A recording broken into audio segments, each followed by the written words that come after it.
हरे भरे खेतों और गुनगुनाती नदी से घिरे छोटे से गांव में, जहां मिट्टी के घर धूप में चमकते थे, भोला रहता था।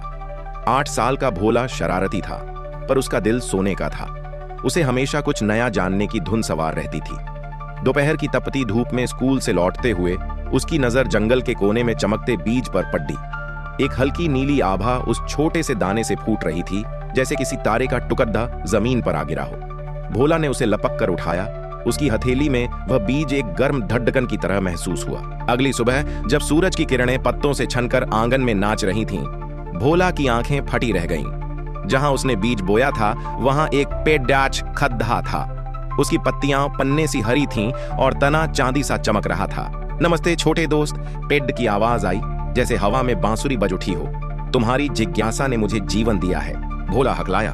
तुम बोल सकते हो? हाँ, और तुम्हें हंसा भी सकता हूँ। पेड़ की पत्तियां सरसराईं। पर मेरी एक शर्त है, अगर तुम रोज किसी की मदद करोगे तो मैं तुम्हें हर दिन एक नया तोहफा दूंगा। भोला की आंखें चमक उठीं। उसने तुरंत अपनी माँ की ओर देखा, जो रसोई में काम कर रही थी।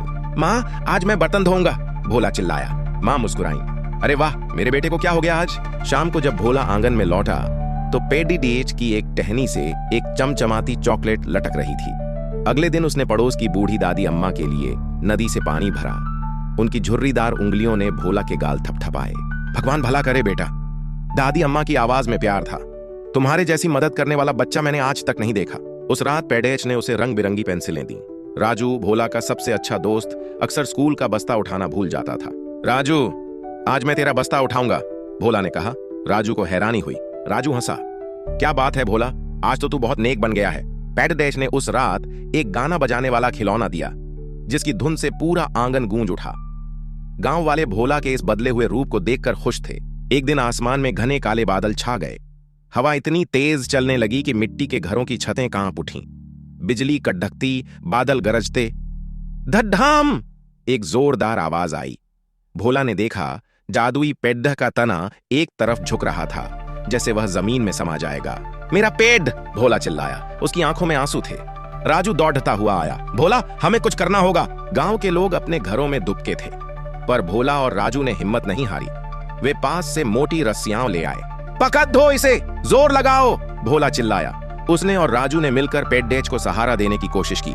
गांव के कुछ युवा भी उनकी मदद के लिए आ गए। सबने मिलकर पेडेच को गिरने से बचा लिया। तूफान थम चुका था। पेडेच की पत्तियां धीरे धीरे सरसराईं। तुम सबने दोस्ती और मदद की असली ताकत दिखा दी है। पेडेच की आवाज पहले से कहीं ज्यादा मधुर थी। अब मैं हमेशा तुम्हारे दिल में रहूंगा। उसकी चमक धीमी पड़ डालने लगी और देखते ही देखते वह एक भोला ने पेडेच को देखा, फिर राजू को। उसे समझ आ गया था कि सच्चा जादू किसी इनाम में नहीं, बल्कि दूसरों की भलाई करने में है। उस दिन के बाद से भोला हर किसी की मदद करता रहा।